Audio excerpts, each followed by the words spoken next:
Hey, y'all, welcome back to Gadfly, the podcast about third parties, fringe candidates, and just generally weird American electoral history. I'm Dusty Wilson. I'm Una O'Leary. And we are starting off with a bit of news, and it's kind of bummer news a little bit. No, Dusty, no! No, it's a bummer for not the world, just for like us and the people who listen. So our last preview 2022 episode, we talked about all the people who were running against Liz Cheney in the Republican primary in Wyoming. Yes. Turns out last week, former President Donald Trump ended up picking who he was going to endorse, and it was none of the above of the people that we talked about. He ended up endorsing a woman by the name of Harriet Hagman, who didn't even announce that she was running until like an hour after the endorsement. Did her name appear in a cereal box? No, she used to be the state party chair for the Republicans in Wyoming. Okay. She ran for governor there in 2018. She came in third in the Republican primary. She fucking loves turquoise. She has so much turquoise jewelry. If you put it into a sock, it would be a weapon. It would be a full sock. It's ludicrous. And so it kind of brought to my attention, maybe I'm doing these episodes a little too early. So we're just so eager. I know there's so much to talk about, and I get so excited looking into this shit. So I've just decided I'm going to wait until the filing deadlines for each of these states before we do an episode, because I can't let this keep happening. It happened to us with Larry Elder. It's happened to us really now with Harriet, the Queen of Turquoise.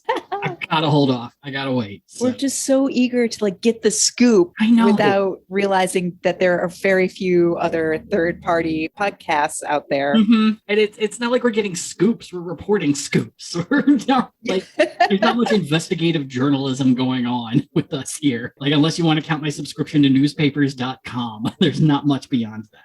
So with, once again, getting egg upon my face, I am going to hold off on that until we start hitting filing deadlines, unless there is a topic I just cannot hold off on. I feel like even with the mishigas of Trump's backing of certain people for elections and everything, I feel like he would do that even after filing elections. And then those people would just like bitch and moan until someone was like, fine, we'll get you in even though the filing deadline was last week, you dumb ass.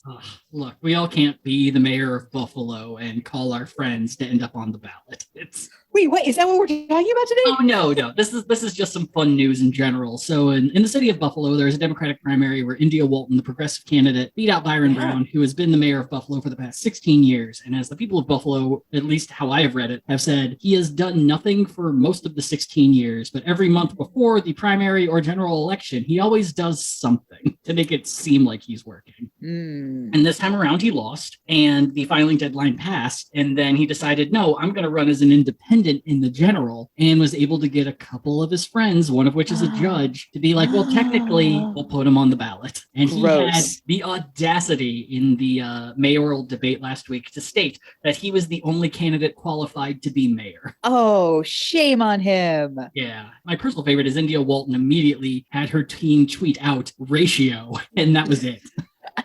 It was brutal. Brutal's the word I'm looking for. Yeah, millennial take back. Look, we're going to see how this election in Buffalo goes. I'm really hopeful this doesn't turn into a situation where a sore loser somehow ends up winning, but we will see. Yeah. But yeah, what we're talking about today, it's a two-part disguised as a one part, I guess you could say. There's two parts to the story, but the story we're telling today is very much focusing on a single story. So it'll make more sense after I read the intro. This is why I don't improvise openings. They're bad. They make no sense. Like, so it's a story. Continue.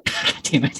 So going into the 2012 presidential election, incumbent Democrat Barack Obama faced some pretty tough times. Being our nation's first president of color would be tough enough, but the lingering effects of the Great Recession and a number of manufactured scandals were beginning to pile up into a re-election that was becoming less and less certain. Beginning in August of 2011, his approval rating would dip to 40%, and throughout much of the election cycle, he was barely breaking even on approval, which is one of the things that actually used to drive me nuts when people would bring up Trump's approval rating of just like constantly being at 42 to 45. It's like, that's where most presidents kind of live for most of their tenure. This isn't anything new. Yeah, we're not a grateful bunch on either end. No. If a president hits 50%, it's kind of amazing. And if a president hits 70%, a bunch of people have died. Oh, great. Yeah, it's usually not the best. The last president in my memory that hit that much was W about a week or two after 9/11. Right.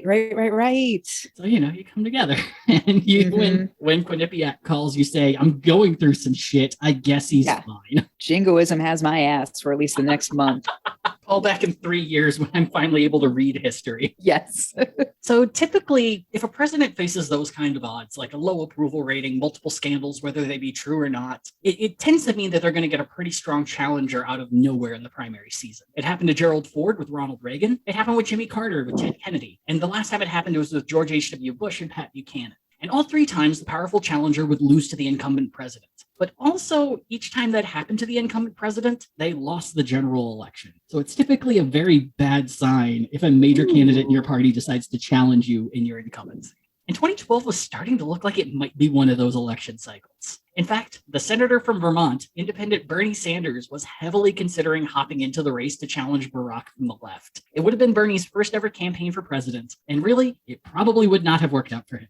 Just based on how things went between him and Clinton, I don't think he would have won. Well, okay. My problem with Bernie has always been that, like, no matter how much I agree with like whatever he's tweeting out about the need for better socioeconomic equality and like more socialist reform, is the fact that it's like, in my opinion, he got so taken up with liberal boys who still hate women but don't realize that they hate women. So it's like, oh my God. And I feel like, the Democratic Party is a large enough party that there could have been an alternative timeline where it's just like, I don't hate Black people. I just think he's more qualified. Yeah. But then again, you're right. It may have been like a closer race. Bernie may not have been enough of a juggernaut against Barack Obama because take out the gender politics of it. Yeah, exactly.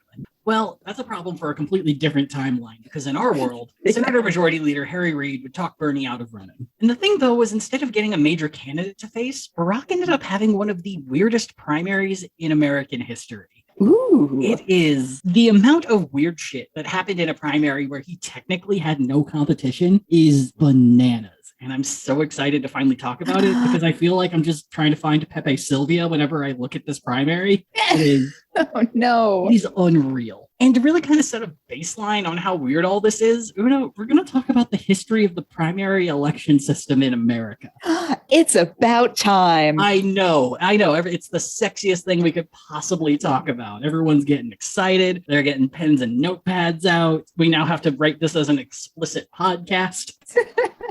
So here in America, we have become very familiar with the primary system of nominating presidents. But Una, can you guess when that actually became the norm for us as a country? I don't know, the 30s? 1972. What? Yep. 1972 was when the primary system as we know it today became the way that we nominated major party candidates for president. Damn. Okay. So when America first started electing presidents in 1789, we didn't have any political parties. So as dictated by the Constitution, a set of electors were chosen to represent the states and select the president. State legislatures would pick who would be an elector, with the only stipulation being that no one from the federal government could fill that position. So each state gets a certain number of electors based on the sum of congressmen and senators each state has, meaning at minimum, each state gets 3 electors. And this is why we still have the fucking Electoral College to this day. It's in the Constitution, and we can't get rid of it unless you have like 2/3 majority to get rid of it in the Senate. And we just never have those numbers, no matter what. Well, and not even that. All 50 states have to sign on to the fucking thing.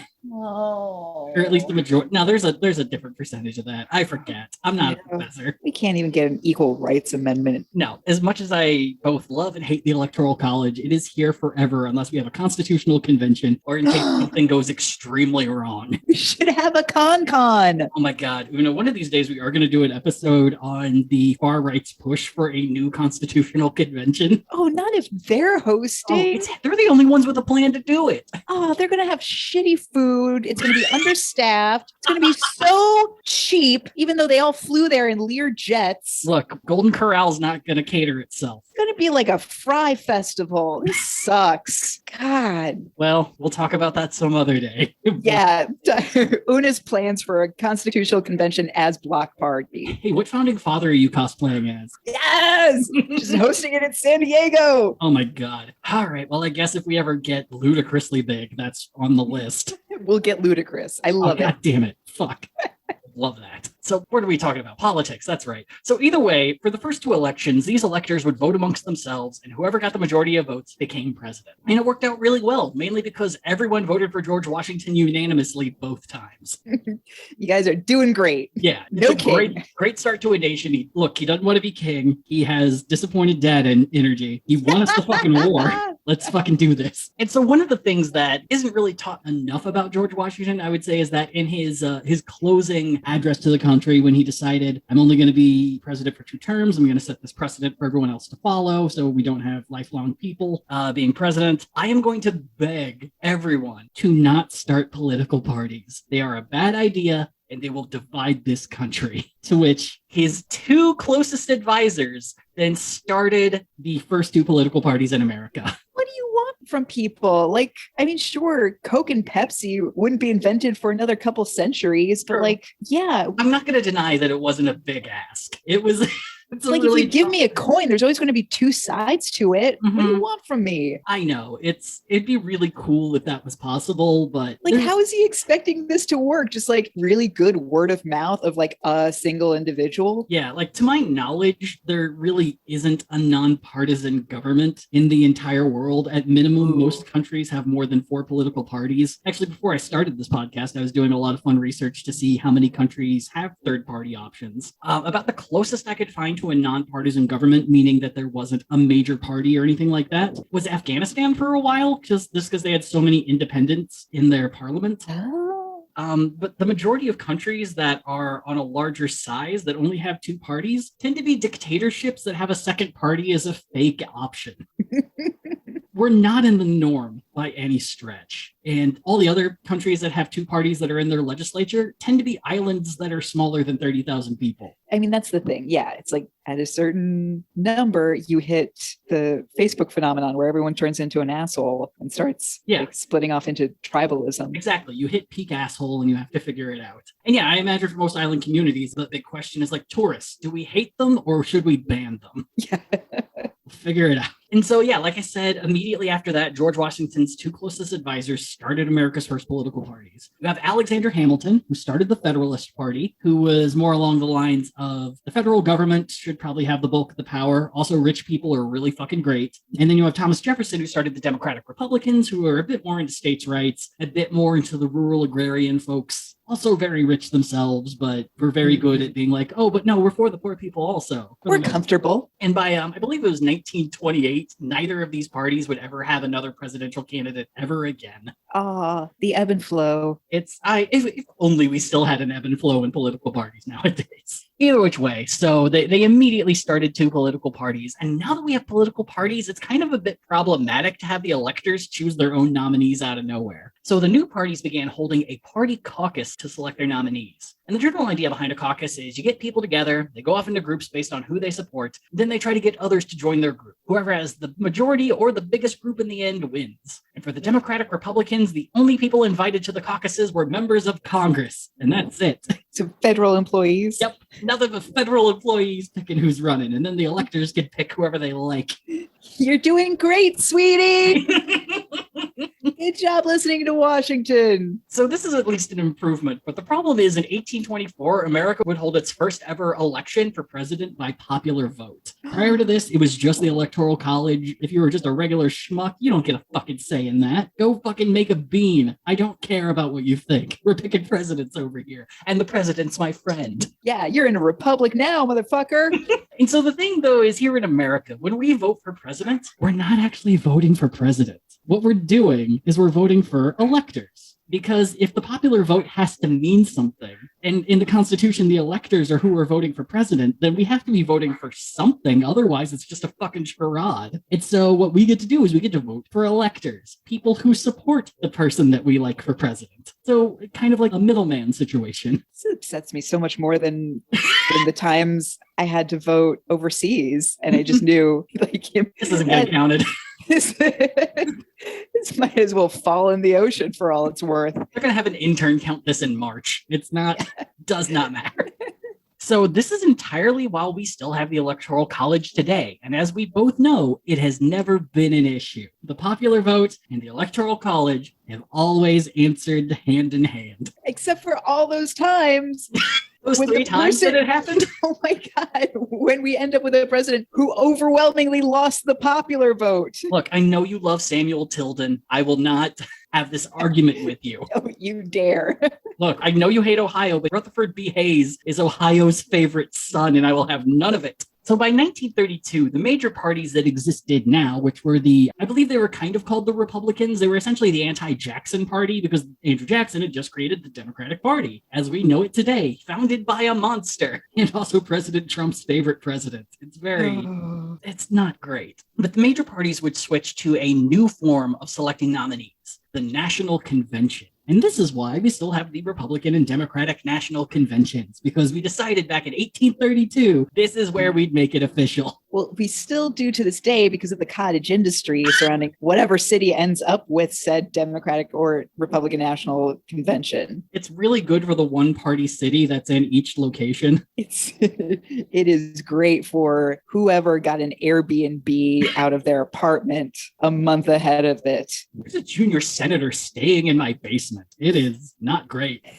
And it is not cheap for him either. I made sure of that. I have informed them that anyone they invite over through Grindr counts as a roommate and they have to be counted. What we refer to as Airbnb blackmail, which is, I believe, our 6th grift. Ooh, yeah. Pretty good grift. The scale of grifts, not too terrible. So the National Convention process was actually created by the conspiracy-minded anti-Masonic Party in 1831. And the general idea with them is they brought together all the party leaders and any major members of the party to a specific location and spend an unair-conditioned weekend just yelling at each other until a grudging majority decided on who would run for president. Sounds great, right? Why do I feel like that is incredibly accurate of how it went down? I mean, everything I've read, they always happen in June or July. It's always in a giant room with no windows. I mean, there's the whole cigar smoke shit. I'm sure people are very drunk by a certain point. A lot of wool. Oh God, I didn't even think of the wool. Look, like everyone's wearing a suit, maybe a hat. I mean, not indoors. Really Oh God, no one bathes because that's how you get, I don't know, your humor's out of whack. The miasma. Yeah, my libido. Or not. Lumbigo is what it's called. Oh my goodness. Which is heartburn. Oh God. Thanks, Red Dead Redemption. Appreciate that. Give me the vapors. Oh my God, everyone's getting the vapors so much. You know, when Rutherford B. Hayes walked into the room, that's when everyone got the vapors. See that, man? Okay, we get it. You stand Rutherford B. Hayes. Could live in that dude's beard, mostly because it has a 2-bedroom apartment inside. It's very affordable. It's not bad. So the major parties would end up tweaking this whole national convention thing a little bit. And so essentially what they decided is that the only folks who could vote at these conventions would be called delegates. And this also exists to this day, which means that when you vote in the primaries for who should run for president, you're still not voting for the president, you're voting for delegates, which means in America, if you consistently vote Republican or Democrat, there has never been a moment in your life where you have directly voted for a president. You know what? This makes the incredible success of American Idol? Yes, American Idol. I get it now. And everyone's just like, oh, all of America will vote for reality TV, but they can't get out to the ballot box and vote for who's going to be in government. No, now I get it because everyone knew it was just all bullshit. Yeah, it's the subconscious grift where it's like you're voting for delegates, you're voting for electors. You think I text the president? Fuck you. Yeah, if I text 7664 to the number on the screen, I know it's going to Clay Aiken. Yep. I knew you were going to say Clay Aiken. I just had a feeling. Well, he did try out government for a hot second. He did. I need to look into that. That seemed like it was an interesting time for him. But yeah, it's a really kind of fucked thing where it's like, yeah, we are voting for president, and yeah, the popular vote does get brought into it in certain regards. But at the exact same time, maybe we should just be voting for the president the whole time. Right. Or just like, you know, I make fun of the parliamentary system so much, at least in my own head, mostly because I don't quite understand it. And it just seems aggressively loopy. But frankly, you know what? They're onto something. Look, at least it's more honest. This is about the most anti-American thing I'm ever going to say. If I had one wish, it would be for America to have a parliamentary system very much like Britain. Oh, absolutely. With the sarcastic remarks from the back bench. I want a drunk Congress. I want 50 parties that have to get along with each other because if they don't, people will just elect new people. I want regional parties. I want parties to be born and to die like stars in a fading universe.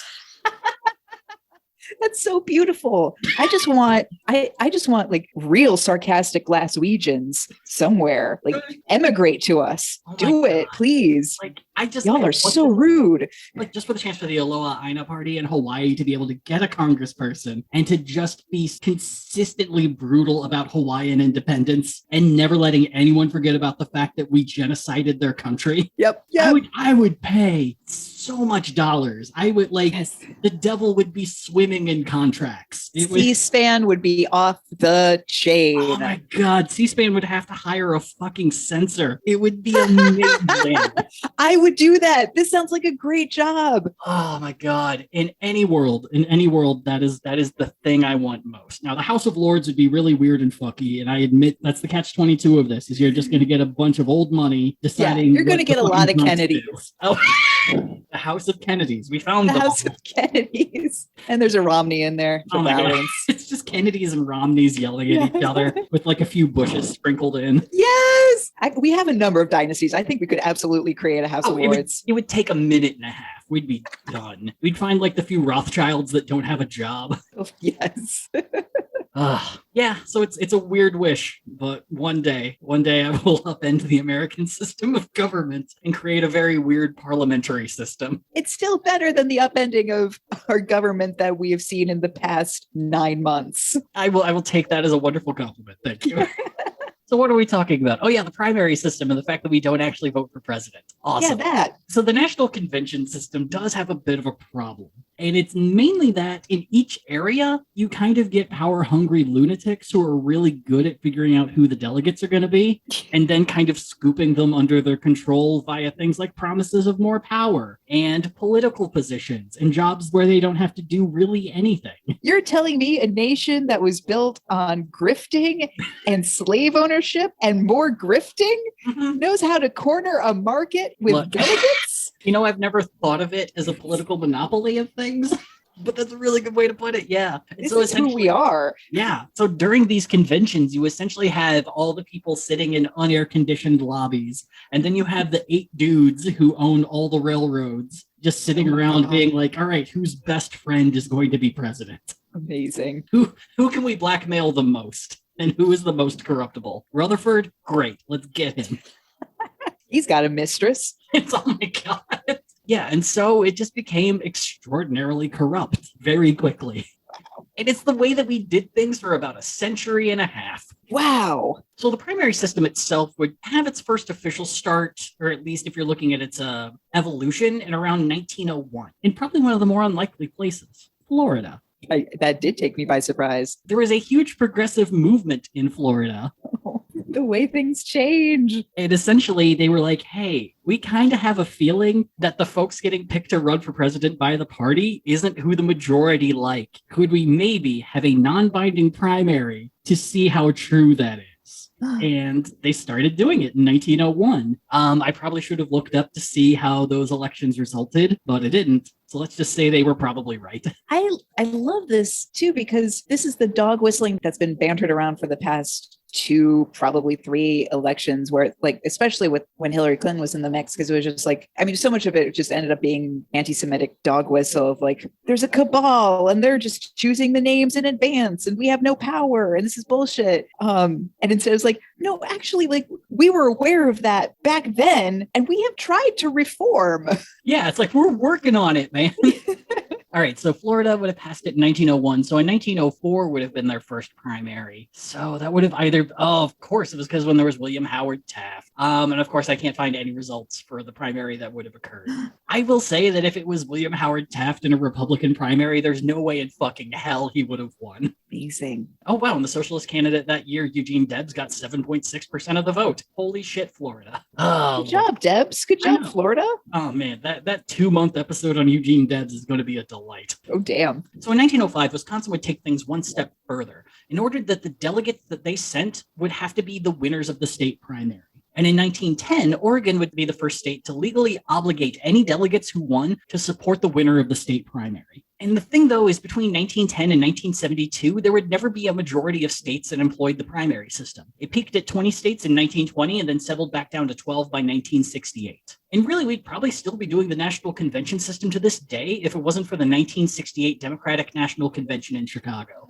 Now, once again, this is a topic that we will definitely cover in more detail in the future because so much fucking happened at that convention, inside So much. the hall and outside. Especially outside the hall. Oh my God, yes. So we're going to have to take a breather and do a whole episode on that. But for now, we're just going to do a bit of a summary. And the general summary is that the convention featured massive protests, a police riot of frightening proportions, a young Dan Rather being punched in the stomach inside the convention hall by security. I did not know that. There's a moment where he's trying to ask a question to one of the delegates from Georgia. Some security guards walk up to him and start roughing him up to pull him out. And off camera, he gets punched in the stomach by one of them. And Walter Cronkite hears the hubbub going on and has them turn the cameras to Dan Rather getting arrested. And holy cow! Yeah, and eventually they let Dan Rather go, and he walks over to Walter Cronkite and he's trying to get his bearings back. And he's like, they punched me in the stomach. I'm trying really hard to regain my composure. And I believe Cronkite said, well, I guess we're just surrounded by a bunch of goons. Yeah, and if you still are in Chicago. Yeah, Walter Cronkite is going to call you a name of any kind. You have fucked up. Yes. In the words of the whitest kids you know, you have fucked up now. Rest in peace, Trevor Moore. Anyway, but it was also a time in which the Democrats handed the nomination to Vice President Hubert Humphrey, which, fun bit of trivia, he didn't win a single primary that entire primary season. Hubes, what was going on? Well, it was kind of a weird time.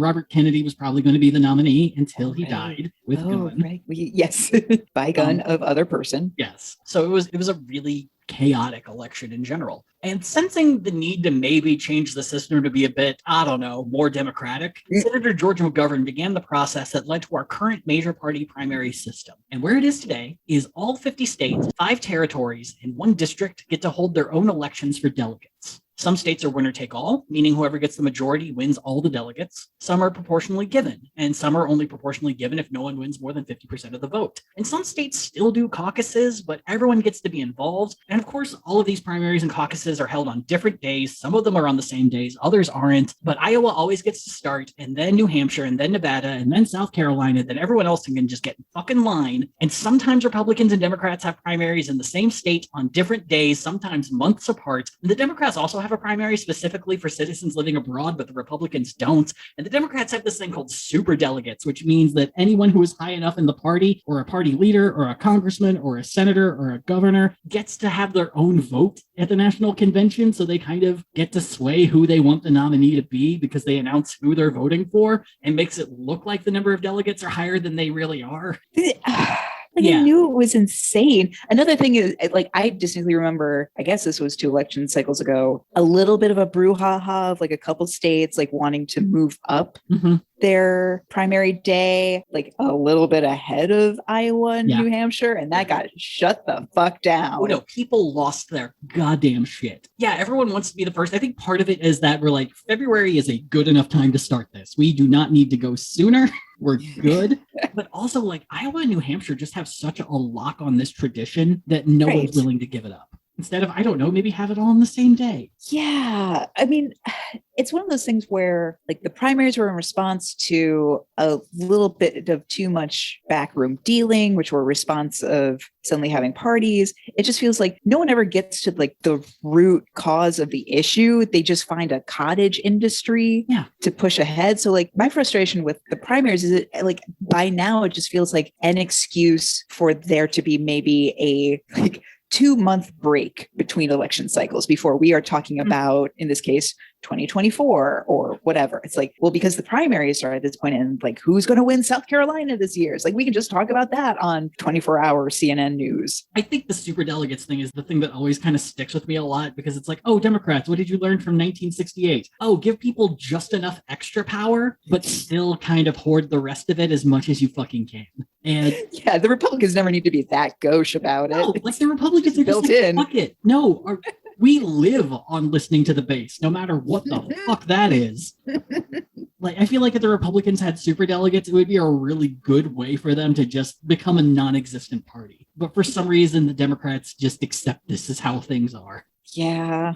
I mean, Especially if we're looking back to Clinton Sanders, there was a lot going on early where so many of these superdelegates said, no, I'm voting for Hillary Clinton. I've known her for years. We are friends. She is who I'm voting for. Bernie Sanders is constantly up my ass about changing my belief structure. Of course, I'm not going to vote for him. Right. And so really early on, through a lot of it, it just like Hillary Clinton had an insurmountable lead. It was pretty much impossible for anyone to beat her, which is why, other than Bernie Sanders, there were no other major candidates running against her. Right. And then suddenly you have the problem you had when you started the primaries in the first place, which is people just like complaining. That's like, well, this is just backroom dealing. Now I'm getting cynical about it. 100%. 100%.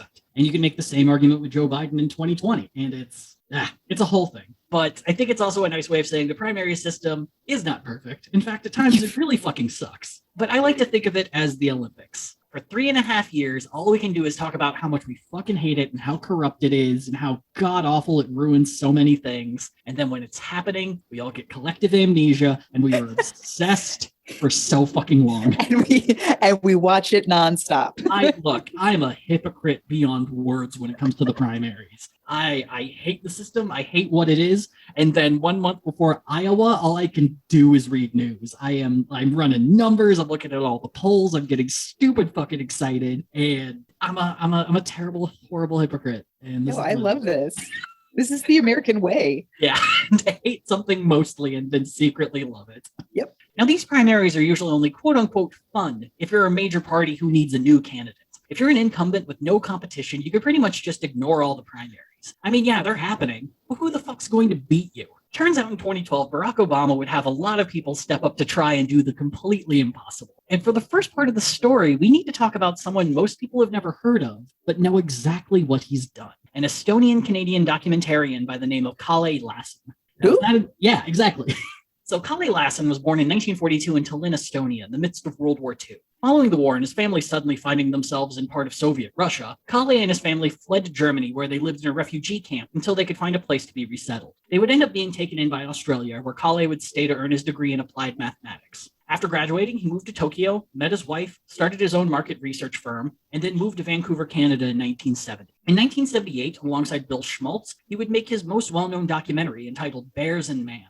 It was produced by the National Film Board and Parks Canada, and the film showed the interactions between people and bears and was mainly made to deal with the issue of what's known as bum bears. So, bum bears? One of the problems... You mean like the Cottonelle toilet paper brand? I will not talk about that family of fucking perverts on this podcast. I do not like what they stand for. I do not like them shoving their weird poop agenda down my fucking throat. Those parents need to lose custody of their kids. This is my strong opinion on the Cottonelle Bears.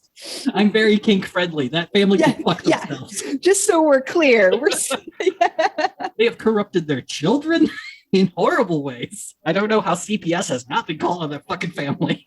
Goodness.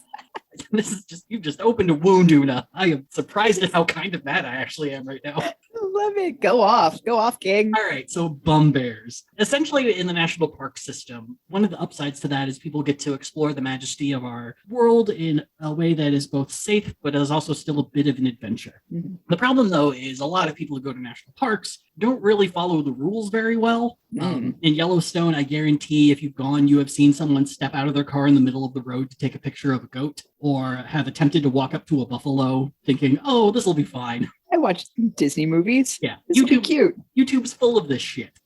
Amazing. But part of the problem is if you go, say, to camp and you bring a bunch of food with you, if you don't put your food up in a tree or anywhere that's not accessible, bears will come by and just take your fucking food. And the problem with that is since there are so many people in the national parks, there are a number of bears that have become accustomed to the fact that humans will give them food. And if a human does not give them food, then human is food, which is why I like bears. Then if human does not have food or give food, then bear needs to speak to a manager, then eat that manager.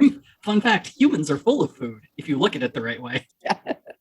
And so this whole documentary was just showing the effect of humans and bears interacting in ways that they typically shouldn't, and the importance of keeping your food up high and making sure that you clean up after yourself, and to just reduce the number of bears that are consistently Yogi Bearing off of everyone who comes to you. If you do not like picnic baskets, they will eat your face. this film ends up doing wonderfully for them. They would end up winning the Wildlife Society's Conservation Education Award in 1980. It won a varying number of other awards and made Kale a bit of a well-known documentarian, at least within those circles. Throughout the 80s, Kale mostly made documentaries that compared Japan's relationship with consumerism and compared it to the West, which sounds like I would just fall asleep. I'm sure they're great, but it's a very niche sort of documentary sect. And it's around this time that Kale got super into philosophy. Lucky us. But also lucky for us, we've talked about the kind of philosophy that he got into. A while back, we talked about a woman by the name of Chris Corda, and she's the woman behind the Unabomber for President art piece. She'd been heavily influenced by a French movement called the Situationist International that used spectacles as means to fuck with capitalism. And while Corda chose to use this movement as a means to stroke her own ego, Kale used it as a way to fight a system that he had grown to despise. The catalyst for this movement would begin in 1988. And it was during this time that the environmentalist movement was beginning to kick ass and take names in Canada. And many folks in the lumber lobby were starting to get a bit nervous. So they did what any of us would do. They began scaling back their industry in a sensible way to ensure the existence of the massive forests of Canada for years to come. And fuck you, of course they did. They made a commercial. That's how you use your fucking money, chumps. We get shit done. So the ad was entitled Forests Forever. And the ad bragged about how, in fact, there were more trees now thanks to the lumber industry. And they weren't just cutting down the forest, they're managing it. And sure, there are more trees because they're planting tree farms, which it's exactly what it sounds like. You plant a giant area just for trees with a set date when you were going to cut them all down. And yes, this does make more trees, but the problem is when an ecosystem starts to develop, that's when all the trees get cut down. Yeah, 18th birthday, motherfucker, chop, chop. Yeah, this is how you get like rabbits and foxes and all sorts of animals within suburban communities. It's like you've taken their home and they have nowhere to go. Technically, you're in their home. Yes. And this is just one of the continual problems you get from this. But since they're planting these tree farms, hey guys, British Columbia got more trees. You're welcome. And the thing that really fucked with Kale on this is that the ad was strictly played on the Canadian Broadcasting Channel, which is our equivalent to PBS. The equivalent to PBS in any other country is a highly watched, very legitimate. True, that is true. Channel. Like it's more of equivalent to the BBC. Is an institute. Yeah. Yeah, Kale was just still furious that on public television they are running this ad that is full of fucking lies. That is just like happy children and smiling people in the woods with clipboards and hats and like man, forest and toothpicks. Don't ask how we got them. Oh, hey, how many toothpicks do you get from a tree? Not as many as you think. One if you do it right. Yeah, I always remember like there's an old Looney Tunes cartoon where it's essentially that where they take a giant sequoia and then lathe it down into a fucking toothpick. Oh, so good. So Kale called up his documentary partner Bill Schmaltz to create a new ad, a counter ad against this, if you will. Their ad was entitled Talking Rainforest, and in it, an old tree taught a young tree that a tree farm is not a tree forest. While I couldn't find a video of the ad, there is a still of it on Wikipedia. And Una, I'm going to send it to you because this is some 80s nightmare fuel. Oh, no. Oh, no. This is like not quite Jim Henson anthropomorphizing. It's kind of like if you shoved a California raisin into a tree. That's exactly what it is. It's that level creepy. It's like big ass eyes. Like human teeth, I think. Probably. Oh God, this is worse than I had imagined. It's definitely not great. And I imagine seeing that thing talking is just stuff of nightmares. And so they took it to the CBC and were very quickly told, no, we're not going to air this. And so from their point of view, the whole reason was because they were told the ad was too confrontational and too controversial for public television. And I imagine part of it was because they tried to put that waking horror on TV that everyone is watching. But I would also believe that that was the reason, is that, the logging industry brought us this happy kind of sunshine ad. And, they gave us the money, so we're going to run it. So we good. Yeah. And this is just being confrontational, and we can't put this on. This is us stating an opinion. We can't have that. And so the ad was never run, which caused Kale and Bill to lose their fucking minds, but decide, you know what? We're not just going to use the documentary skill set that we have. We're going to change our focus and redouble it on something that no one's ever done. So recognizing the fact that corporations have a bit of a media advantage over individuals, they would create the Adbusters Media Foundation in 1989. Ooh. So the group describes themselves as, quote, an international collective of artists, designers, writers, musicians, poets, punks, philosophers, and wild hearts has-beens, smashing ads, fighting corruption, and speaking truth to power. So for the first 2 decades, they didn't really hit what one would call mainstream American attention, but they did a lot of things that if you saw their work, you would recognize it. So one of the things that they're mostly known for is a thing called culture jamming. And the general idea behind this is that you would use corporate logos in a new fashion or against the companies that they represented. An example of this would be replacing the stars of the American flag with various logos, or to use something called a détournement, which is the practice of morphing a well-known logo to display a hidden truth. So imagine the McDonald's logo. Very simple. You got the arches, you got McDonald's and white text beneath it.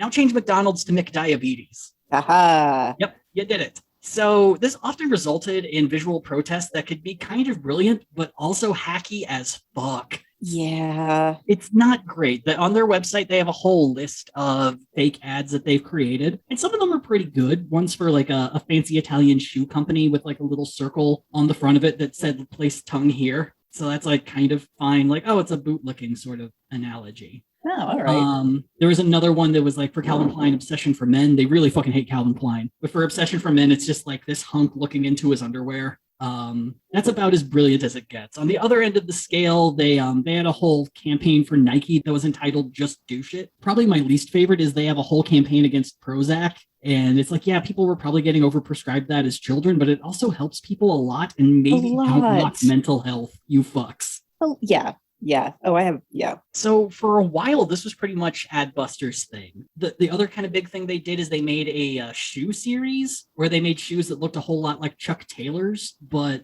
blocked out the logo and kind of made them a collector's shoe to raise awareness. To like, I know it's fucking there's another organization. I wish I could remember what they were called. They were like, this is just proving you guys don't believe what you're talking about. You're selling shit. You're being fucking capitalist with your fucking shoes, man.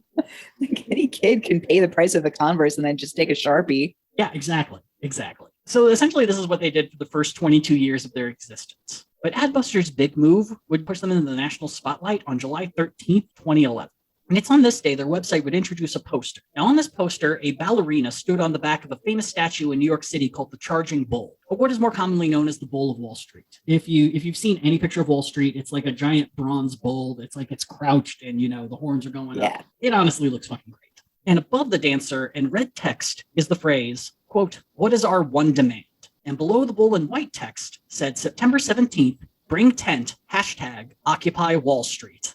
Oh, they were the Occupy Wall Street guys. Yeah. Oh. So the main reason that we don't really connect Kale Lawson and Adbusters to Occupy is because they did everything they fucking could to separate themselves from the movement. One of the big things with Occupy is it's supposed to be leaderless. And if Adbusters was leading the campaign for this, then they would be viewed as the leaders, and that defeated the purpose. Yeah, it's trying to be non-hierarchical as much as possible. And while this poster may have felt like it came out of nowhere now, it made more than enough sense in 2011.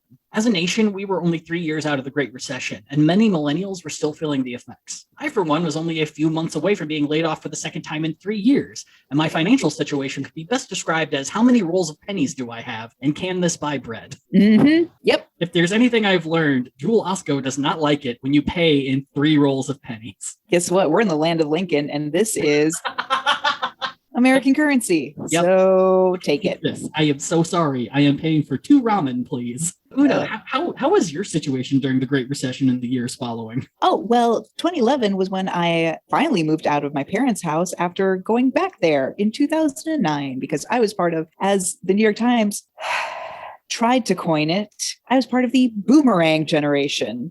Oof. Let's do another draft on that, you fucks. There were a lot of person who has clearly paid off their student loans. Yeah, I remember those 3 years being some of the worst times to ever read news because suddenly our generation was the definition of failure. Right. Yes, we were absolutely FTL's failure to launch. Yeah, it's like us and our goddamn avocado toasts and our modest mouses. Pardon me for trying to feel joy for 20 minutes. I think that's one of the weirdest things to have had to explain back then, where it's just like, there's not a lot of joy out there. Yeah. All that we have right now is that we can buy some decent food for what little money we have, and porn is technically free. That's all we have that is reliable right now.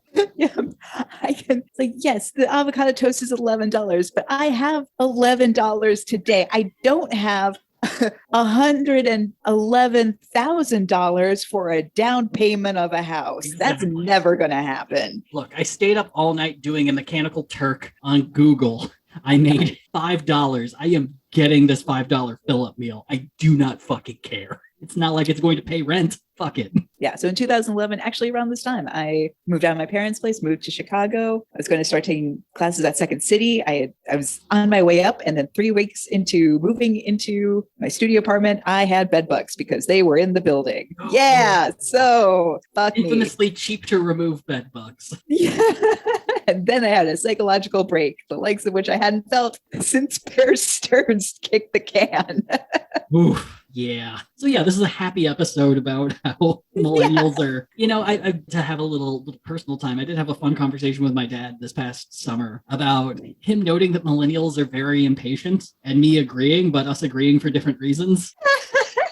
Where like for him, it's just like, you guys just want everything right now. And it's like, yeah, the world's ending. We've never had anything. It'd be nice to have something now. That would be great. Like, yeah, I am getting more demanding because you didn't listen to my last 5 requests. Yeah, we're kind of running out of time here, and Can has something. To use the millennial parlance. Yes, to get shuggy with it. No. Anyway, for those of you lucky enough to not really have lived during that time or to have not experienced the hellscape of the millennial late aughts, early tens, unemployment was sitting at around 8.9%, which had actually lowered from the year prior. The year prior was above 9%, which was the highest it had been, I believe, since the Great Depression. It at least went further back past the 90s. It was a very rough unemployment period. And for millennials in particular, the unemployment rate was 18.1%. Oh boy, I do not remember those numbers, but yeah. I remember everyone fled into academia for better or worse. Everyone suddenly got a master's degree. Yeah, that's when I started applying for my master's degree. It was like, I have to get that fake government money. I know it's going to fuck me. There's nothing out here. Papa need to eat.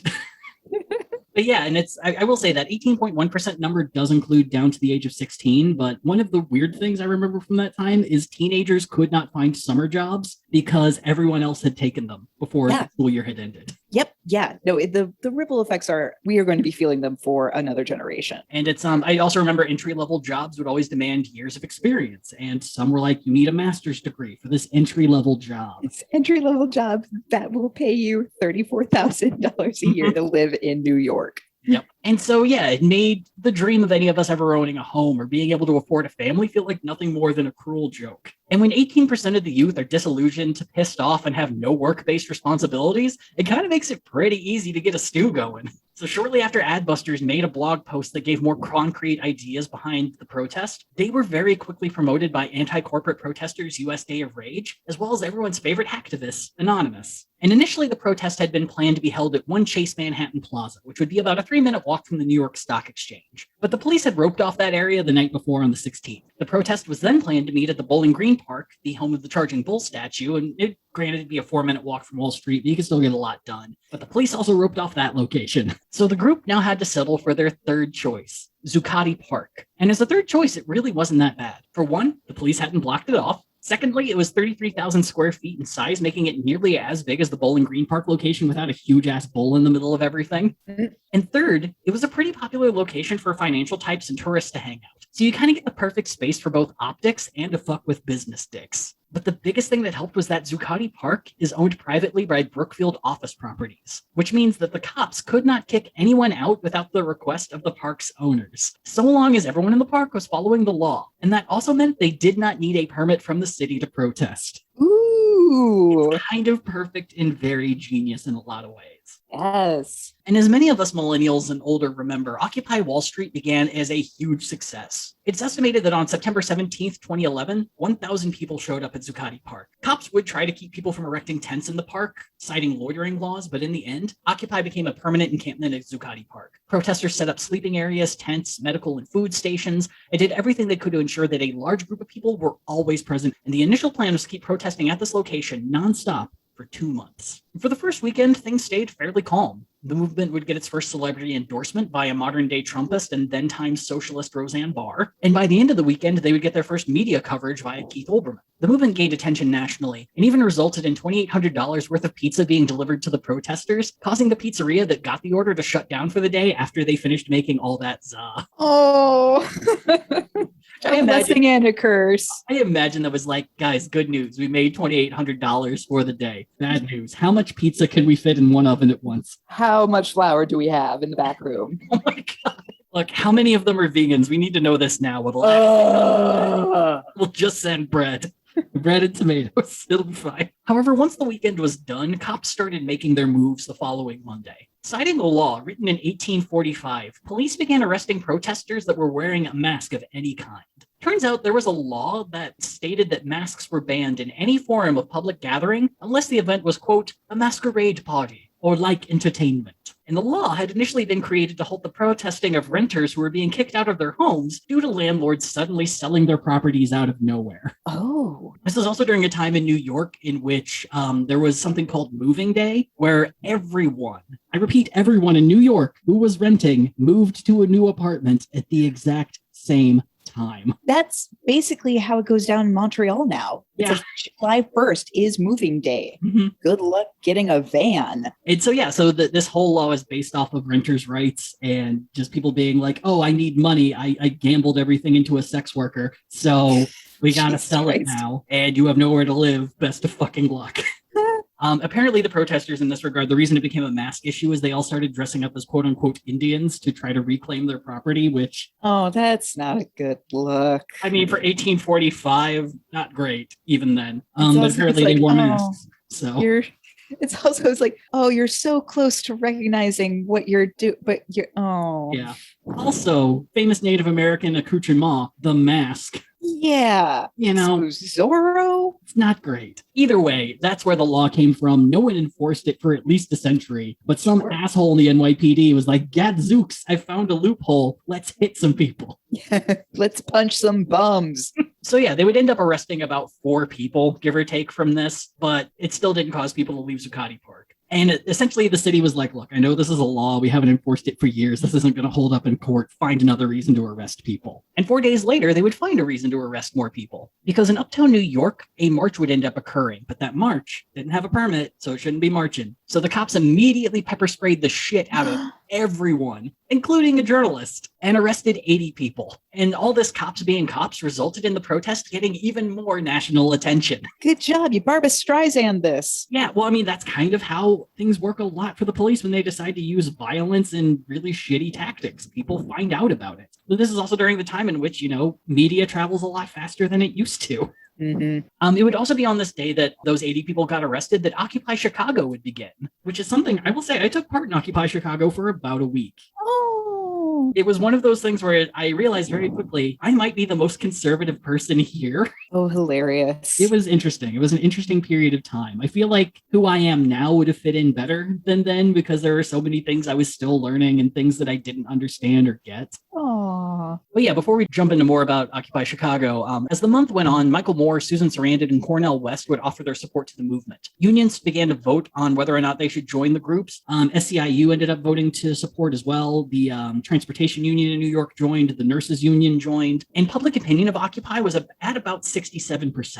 And on October 1st, the NYPD would use this public support to kettle a group of protesters on the Brooklyn Bridge, resulting in the arrest of 700 people. Where did they even put all of them? Like, extra jail? I don't know. It's really kind of fucked up to read about it because the march is going on and the cops are just kind of standing on the sidelines, which is what they usually do here in Chicago if it's a planned protest. Yeah. They just kind of stand there and seem just bored and kind of pissed that they can't hit people. And the protesters were like, they didn't tell us to stop. They kind of guided us toward the roadway. So we went on the roadway and then suddenly the bridge was closed and they closed ranks behind us. And then they just started arresting everyone. Oof, like a bunch of orcas. Which, fun fact, that happened a lot during the George Floyd protests. So, yes, a lot.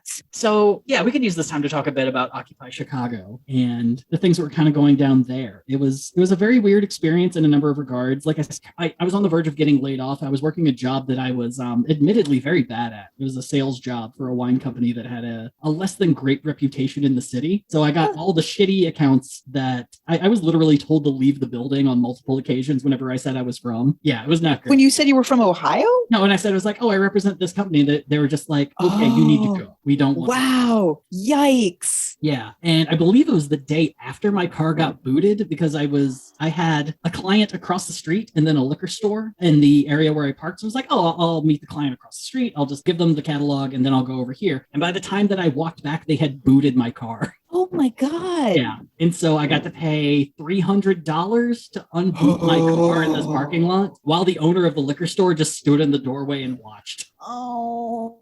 It was great. It was a wonderful experience. So I went from having very little money to exactly no money in one day. That is so terrifying. Yeah. And so that probably was the thing that pushed me to join Occupy, was that Yes. I have to fucking lose right now. And the folks who were running it were really great. I'd actually known one of the people through theater in Chicago, and they'd all gotten it together. One of the dudes running it was a student, I believe, at DePaul, and he was originally from Egypt. And the Arab Spring had just happened, if I remember right. And he was just really excited to do something really good on that level here in America. Yeah, and everyone was just like really excited and had a lot of high hopes. And I ended up leaving within a week because, I mean, we'll talk about it a little later, just because Occupy had a lot of good meaning behind it. And we'll go on from there. Yes. So as the movement grew, so did a number of tactics and traditions within the Occupy encampments. One of the bigger ones at the time that became well known was the human microphone, where someone would speak, the entire audience would repeat what was said to ensure that everyone could hear. It made speeches very long, but it was also very good to make sure that everyone could hear because no one brought a sound system. Right. The groups also used a form of participatory democracy and hand signals for decision making.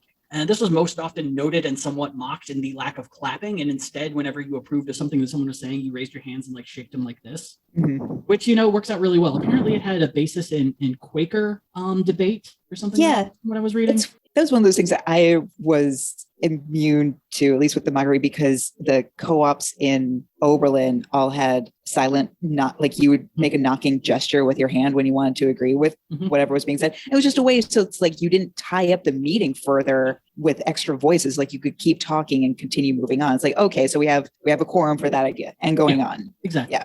And I still do it. I'm just like, yep, I agree. Yeah. And it's also a really good way to make sure that the loudest people suddenly don't become the majority. Yes. I never even thought of that, but you're right. And I just remember at the time people being like, oh, the little snowflakes are hurt by clapping. And it's like, that's not the fucking whatever, man. I'll add it to the pile of grievances. Right. That you are hurt by this. And the other thing I said earlier on it that was a big thing about Occupy is that the idea was that no encampment could ever have a position of leadership. There was no one leading Occupy. There was no leader of each group in each city. It's just everyone is together. Everyone is doing a participatory sort of thing, and that is it. And who could forget Occupy's greatest hit? You know it. You love it. We are the 99%. Oh, yeah. Man, this is a walk down memory lane. Yeah. And this chant was based on, you got it, a Tumblr post. Oh, we were so young then. We Are the 99%.tumblr.com was created in August of 2011 by an activist named Chris and a fellow activist by the name of Priscilla Grimm. They'd based the quote off of a statement made by economist Joseph Stiglitz in a Vanity Fair article that noted, quote, 1% of the people take nearly a quarter of the nation's income. In terms of wealth, the top 1% control 40%. But this also leads us to the big issues of Occupy and a lot of reasons why it failed. And for one, and this is actually the main reason that I ended up leading, was that the lack of leadership doesn't mean that people aren't still going to try to lead and that people aren't going to succeed in taking over. So the folks that I knew early on in Occupy Chicago were really great, earnest, wonderful people. But within a fortnight, they were being told by the crowd, hey, it looks like you guys are trying to take a position of leadership. You need to step back. To which they responded very quickly, like, yeah, you're 100% right. That's not what this is about. And if that's what people are feeling, then we are going to step back. And I remember in the moment not understanding that, being very frustrated, because it seemed like there were people who were doing a lot of work behind the scenes to try to keep things going. And with them stepping back, I had no idea who was going to take up that mantle and who was going to continue that work. Also, at the same time, each night after each protest, it would go from kind of the financial area of Chicago. Then you would go to the Millennium Park. And at the end of the day, people would do speeches, but anyone could do a speech. You could get in line to do a speech. And for the first few nights, it'd maybe be like 5-10 people. By the time I left, it was a crowd of like 85 people all wanting to do a speech. And it's like, listen, yeah, I can go to stand up. Yeah, exactly. And it's like, look, I get it. We all have a lot of shit to say today. Maybe let's cap it. Yeah. Maybe see if the spirit is really invigorating you to stand up and say something. Yeah. And a lot of it was very clearly people who were like, oh, this is my moment. I can become known. I can do this. Yeah. While some other people were very much talking just out of calling it as a form of therapy probably isn't right or as honorific as it should be, but it's people talking about their experiences of the day in a way that's both important and good for people to know. But it's also during this time that you would get people kind of walking around looking to raise recruitment for their own goals and their own groups. And no. look, I'm not going to call them out by name, Communist Party of America. Oh, there it is. Yep, it's like people are giving speeches, man. I don't want to sign up for your shitty pamphlet. Fuck off. Like, read the room. Now's not the time. But also people began to notice that Occupy tended to have a lot of people who could be best described as coming from the middle class and white backgrounds, and seemed more to be mad that capitalism had lied to them rather than having lived a whole life of knowing how stacked the situation was against everyone from the beginning and being ready to move on to actual solutions. Most notably, many people would bring up issues of race and how that makes income disparity a completely different set of problems to solve than it would have been for middle-class white kids who were in attendance. And it also didn't help that We Are the 99% worked as kind of a bit of an inroad for anti-Semites who wanted to recruit. No! Yeah, so Yikes. It's really kind of easy if you're a grifty shit to ask the question of like, well, who are the 1%? Are they bankers? Are they money lenders? Who often works those jobs? Oh, don't Merchant of Venice me. And I wouldn't really bring this up if it wasn't for Calais Lassam having his own bit of anti-Semitism in 2004. In an article of Adbusters, he made the very clever point that 52% of George W. Bush's inner circle were pushing for war with Iraq, which is very peculiar since America's Jewish population is only 2%. Maybe we should think about that. Nope. You're no, the 52% headed towards Iraq, I'm sure also has a lot of oil connections. But you're trying to make two things put together and just throw a question mark in there to save your ass. That's not to say that good things didn't happen from Occupy. On November 5th, the movement encouraged 600,000 people to move their savings from banks to local credit unions. And Robert Evans of Behind the Bastards and It Can't Happen Here fame notes that while he viewed Occupy as an initial failure, what it did create was a network for protesters that would learn from their mistakes and connect with individuals that they would later meet again at Standing Rock or during the Black Lives Matter protests in 2020. If anything, it was kind of a trial by fire to see what you were made of, if this is something that you wanted to do, and if you were genuinely serious about making the changes needed to be an activist genuinely looking for solutions. Right. And as most Americans know, the protests would end the week of November 15th. Mayor Mike Bloomberg, with the permission of Brookfield Office Properties, would evict the remaining protesters from Zuccotti Park at 1 a.m. on the 15th. Reporters were banned from filming near the evictions, and police forced everyone from the premises. In one final moment, protesters would amass on the 17th in multiple major cities, and 30,000 people would march throughout the city of New York. A few events would occur following this, but winter kind of has a way of stalling out even the most ardent of movements that require protest, marches, and movements. Which leads us to why we're talking about Occupy today. So following the winter, the movement was looking for ways to continue their work. In New York, protesters were making consistent efforts to try to reoccupy Zuccotti Park, often resulting in massive arrests. But without a major rallying point, other groups had to create their own missions. Enter Occupy Iowa. During Occupy Wall Street, the Des Moines-based Occupy Iowa had been making moves of their own. Most notably, 100 members of the group protested Barack Obama's campaign headquarters in the state. Using this as an inspirational springboard, the group decided the best way they could enact change would be to occupy the Iowa caucus. And it all comes together, folks. Quote, for too long, the 99% have been silenced by Wall Street and greedy corporations, while the 1% ruling elite have robbed us of our democracy, our dignity, and our livelihood. But no longer. The people are awake. We are strong, and we are rising up to take back what they stole from us. From December 26th until the Iowa caucus on January 3rd, a convergence of American voices such as this country has never seen before will descend upon Des Moines. We are the 99%, and we will be heard. We're taking our demands for true democracy and economic justice directly to President Obama and the GOP candidates, to the banks, and to the media. I'm going to skip the rest. I copy-pasted their entire thing, and I'm already bored. It just kind of keeps repeating. So on December 27th, they're going to have a people's caucus where they're going to raise their voices to prepare to take their grievances into the state and decide what they want to talk about, which, that reminds me, I completely skipped over the other big reason that Occupy fucked up. They never figured out what they were about. Yeah. So as you might remember from the poster, right above the ballerina were the words in red, "What is our one demand?" And it turns out when you are a leaderless group with multiple people showing up just because, the recession is terrible, everyone's having a rough time, it's kind of hard to figure out what that one demand is going to be. And with all of the protests, no one really figured out what it was about. For some people, it was about bank regulation. For some folks, it was about racial justice. For some folks, it was about police reform. It was about anything and everything. And since you had no leadership to guide the discussion, each different group of Occupy could kind of decide what their priority was going to be. But even with that, that, there was never once a clear idea what it was ever going to be about. And when you don't have a tangible goal, it kind of makes people quit because you're never going to succeed. Yeah. It also makes it a lot harder to like dig in your heels in a place like Zuccotti Park and commit to the endurance that's needed for a long haul protest because it's like you don't have like that one action item. It's like, no, we are holding out because of X. Exactly. So I have a lodestar. Yeah. They were going to use this People's Caucus to figure out, all right, what's our thing? And the answer was no one figured it out. No one. What do we want? We don't know yet, but we will get back to you. It's a lot of things and we have made a list. When do we want it? Immediately. There are 350 speakers. We have to wait. And then from July 1st to the 3rd, quote, we will chase the candidates and their Wall Street cronies around the state of Iowa, dogging their heels at their black-tie dinners and staged media events, drowning out their empty rhetoric with the strong, clear message of the 99%. But also included in this plan was for all members of the Iowa Occupy movement who lived in the state to take part in their local caucus. They could choose either party, but the goal was to get as many people as they could to vote for one of the most persistent and vicious of foes in the American electoral system. None of the above. That's right. In the Iowa caucus, you could literally vote for undecided. Now, typically, this is just the group that you start out in the Iowa caucus. If you don't know who you're going to vote for, you might have like 2 or 3 people you like, but you want to be convinced. You want to be swooned. Like you gotta be romanced a little bit. Yeah. And typically after this, people are going to go to whatever candidate they like. Or, for example, in the 2020 Iowa caucus, it ends up being just a group of butthurt Biden supporters who don't want to give their support to anyone else. Okay. Look, I watched it happen live, and God damn it, I will not let it be forgot. You pick Pete, or you pick a Bernie, or you pick a someone else. Stand witness, Dusty. Witness me in my horrible choices. Do not let the sands of time wash over this moment.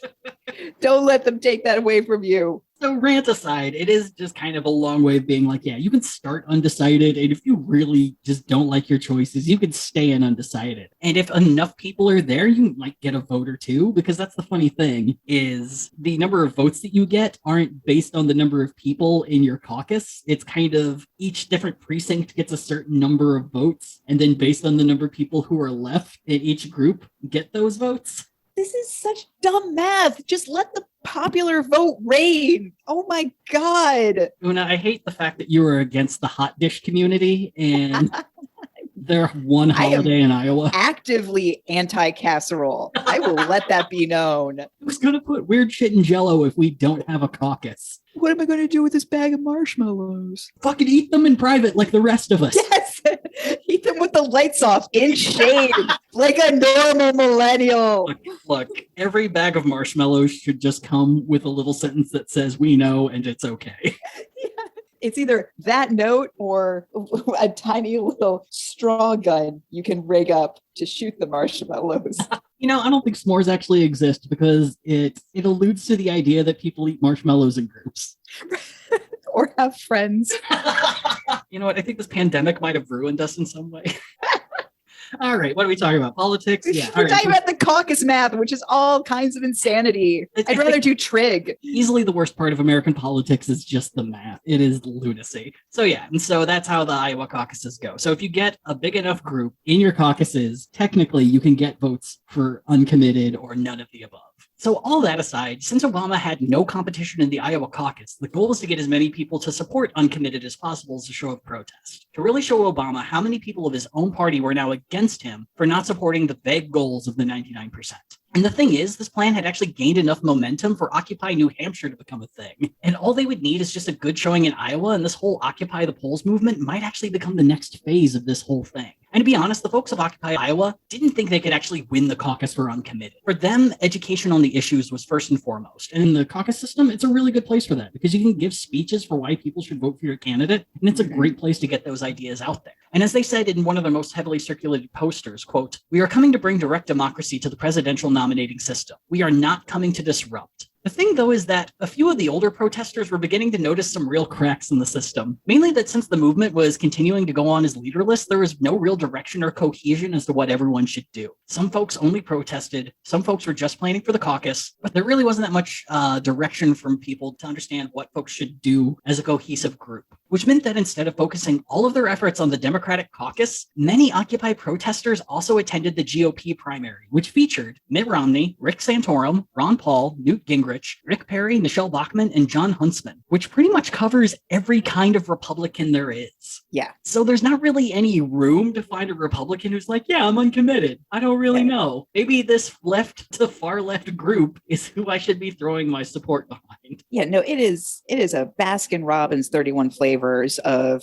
lower taxes for the rich, who include me. Yep. So on January 3rd, the Iowa caucus would go off without a hitch. In the GOP caucus, uncommitted would finish in about 8th, beating out all the write-in candidates and none of the candidates that were actually on the ballot. And it's mainly because 147 votes isn't enough to really do much. But on the Democratic side of things, Barack would cruise to an easy win with 98.9% of the vote, with the remaining 1.1% going to the undecideds. And really, it might have actually looked a little bit better if they had a little bit of cohesion, because if all of those Republican uncommitted votes had gone over to the Democrats, the vote percentage would have gone up to 2.8%. And maybe 3% would have been enough to actually get people's attention, but all in all, it really didn't accomplish much of anything. And by then, Occupy New Hampshire was pretty much falling apart too. None of the above would end up finishing with 1.3% of the vote, which is good enough for 7th place. But who was able to beat them? Well, that's going to be a story for part 2. Because there's kind of a whole menagerie of people who saw this slight bit of weakness in the primary system and in Barack Obama's popularity and were like, you know what? I could probably do better than 1%. Grifter Nation gonna grift. So that being said, Occupy actually still exists today, sort of. Since it's a leaderless movement, really anyone can take up the banner and say that they're Occupy now. But in 2018, the group would reemerge as Occupy ICE and began working in the wake of the detention practices of the Trump administration and protesting at all the various ICE prisons across the country. Adbusters is also continuing their work. On September 17th, the day this podcast goes live, they're calling for a worldwide general strike for climate and calling it Occupy 2.0. Una, how well have they done in calling for this general strike? I have not heard about it until you just said it now. Great. It's going well. I'm sure for some people they've heard it, but yeah, it's definitely not carrying the same level that Occupy had going into September of that year. But also I'll say I had no fucking clue Occupy was coming until it was like a couple weeks old anyway. I had no idea it was still a thing. I mean, yes, it makes sense that it's like with no organization, it can be any organization. Yeah. It is the air. So on Adbusters' YouTube channel, they now proudly state, using their old Occupy poster of the dancer on the bull, quote, "We now have our one demand." And yes, they do note that it's taken 10 years. And that demand is, quote, "Declare a code red emergency at the UN Climate Change Conference in Glasgow in November." And this is then followed by 5 demands. So they have 6 demands. Okay. Halt all subsidies to oil corporations, call a moratorium on all pipeline construction, charge oil companies with crimes against humanity, which there are other crimes you could charge them with that they're clearly guilty of. Crimes against humanity is a little vague. We can't even get them sitting for a deposition when they more or less admit to spilling oil in the Gulf. Mm-hmm. Yeah. Compensate poor countries for the overwhelming emissions of the rich, and, quote, create a global marketplace in which the price of every product tells the ecological truth. Which I am assuming to mean, I'm going to hold up my can of LaCroix here. I imagine the LaCroix label would be replaced with the aluminum to make this will cause X amount of pollution. The water that was used to make this has removed water from X, Y, and Z communities. And so everything's going to turn into the new tobacco labels where you see like mouth cancer on she'll fucking kill you. Yeah, as a picture instead of Joe Camel. Mm-hmm. And it's like, I get what they're saying. It's always a good idea to know the effect of your purchasing upon the world, but it's also been noted multiple fucking times that blaming the individual for pollution and consumption is a very good way to take the onus off of the corporations that are doing the pollution to begin with. Yeah. And I don't know, like, why not throw world peace in there while you're at it? You might as well. Yeah. It just makes me so annoying because it's like you could have really actionable items and you could be like outside the system as well as inside the system. Again, like putting money behind green candidates at the local level, you know, things like that. But instead, you're just going to blow your wad big time. And then I'm the cynic who gets annoyed because you think you can unhinge your jaw law and never bite off more than you can chew. And to say anything of just like the absolute like Western hubris that has to go into it of just like, we're going to help out those Atlantic coastal communities in Africa when we make you look at how much your tin is costing everyone. Like, go fuck yourself. Well, and that's the thing is like some of the stuff I completely agree with. It would be great if we could halt all subsidies to oil companies and stop all pipelines that are currently being built to actually look into green energy. You're asking Joe Biden to do that. You're asking the current parties in charge to do that. They're not going to do that willingly unless you have a plan. And that plan is, like you said, supporting candidates who do support these ideas. That's literally the only way this changes. Are you reading through the Build Back Better bill and trying to highlight the really good parts of it and also like call attention to some of the parts where it's really lacking? 100%. No, because that doesn't fit on a poster. Right. I mean, when you're talking about like the positive aftermath of Occupy Wall Street and like the ways in which it's like, you know, people were able to like see a function of protesting and then evolve it to fit the actual needs of their communities for like Black Lives Matter and things like that. I honestly feel like the next generation of Occupy Wall Street is literally just like the people who have not showed up to their shitty minimum wage customer facing jobs. You know, it's like it's all of the signs from Man Infinite being like, no one wanted to work today. I feel like that's Occupy Wall Street. Is everyone just withholding their labor? Yeah, which I think makes sense if you're calling for a general strike, which is something that has really never succeeded in America before, despite multiple. Never. Yeah. It's definitely tough, and it's probably easier to do in a pandemic. But I think it also kind of rubs me a little bit the wrong way because I think we've discovered a lot of the way through the George Floyd protests what this new form of protest that actually works in America is that protest isn't playing nice with the city. It's not playing nice with the police. It's if the police are going to throw tear gas and pepper spray at you, then you don't just leave. You figure out ways to exist within that as an expectation. You figure out how to do shield walls with umbrellas. You learn the various ways to get pepper out of your eyes. You come showing up with leaf blowers and gas masks, and you build a community that says, no, you can do this as much as you want. We still want this one clear thing done. And I think that's the thing that a lot of these older kind of, and I know adbusters would hate it if I say this corporate-based form of protest has never worked and will never work because it's all based on this one big day that we make everything better. And that's just never going to be the thing that works. Right. Yes, because talk to anyone from a marginalized community, it's like, no, it's never just a day. Like it is inch by inch every day. Yeah, it's a sustained sort of thing. You can't protest when it's convenient for you. Yeah. As nice as it is to be a part of the Women's March or the March for Science, to be surrounded by thousands upon thousands of people who agree with you, those forms of protest happened during the Iraq War as well and didn't stop shit. Yeah. And it's, as much as I hate to say it, if you're getting pepper sprayed, it's probably a sign that you're doing something that might work. Yeah, that's the other thing is like Kelly Lassam is living a very expensive life. He doesn't have to worry about money. If you are a documentarian making movies that no one sees but is still eating regularly, you're rich. You've been rich. You made it. Yeah. I know. And when you were describing like some of their earlier work, it's like none of this is better or more effective than even the most mediocre Onion headline. Mm-hmm. Yeah. Like, and I think it comes down to intent. It's like your intent, like you are being preachy, and it really shows. Who are you doing this for? Are you doing this because you're mad at the CBC, or are you doing this because we are in desperate need of change? Because I hate to break it to you, Greta Thunberg has done more in a year than you've done in your entire career trying to save shit, and it's because she is a badass who does not step down and is very clear about what she wants. She doesn't give a fuck. She understands the assignment. Yeah, she has read the room, and the room will listen. Yeah, and the room is getting warmer. Yeah, the room doesn't want to look over all your shitty Photoshop ads that you have made. Right. I feel so bad. Fun. Started the movement. They were so earnest and so good at it, and then just like these attention fuckers just showed up, just like full of rage and self-importance. And yeah, I got serious like self-important Oberlin hippie vibes fairly soon, and I was just like, I don't think I can get into the scene. And then there was like this was near its like natural end anyway. And I think public, or at least press reporting of Occupy was starting to turn as well. But I just remember some scruffy white dudes like invoking Salem. Like the witch trials? No, sorry, not say. No, like the Alabama. Oh, Selma. Oh, Selma. God. And all No. this stuff. No. And in the photo, you can see, I don't remember if it was John Lewis himself or like a contemporary. Yeah. But it was basically like someone who had been at Selma standing next by, and basically the people being like, if you would just shut the fuck up for 2 minutes, turn and given this man the mic, Yeah. he could have taught y'all. Mhm. But no, and I just remember it's like, yep, that's it.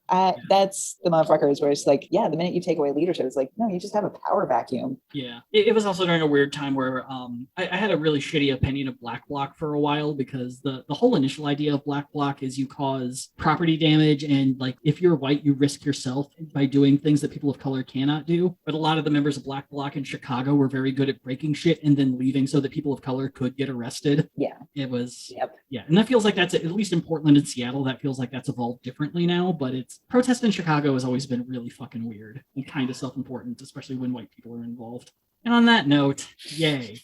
Yay! That's a fun sort of thing. I guess we'll see on Friday how wrong I am. And when the general strike succeeds, it'll be another thing that I apologize for on another Friday. It'll be great, because then somehow magically as well, this will become our full-time job. Oh my God, if only. Yeah, I mean, because the strike will have fixed everything. The number of times I would love to be proved wrong is so big. I would love to be wrong on such a regular basis. But yeah, so on next Friday, we're going to be talking about just a real cavalcade of individuals, of all the people who in 2012 said, hey, Barack Obama, I'm going to take you on. And the number of people who actually almost succeeded.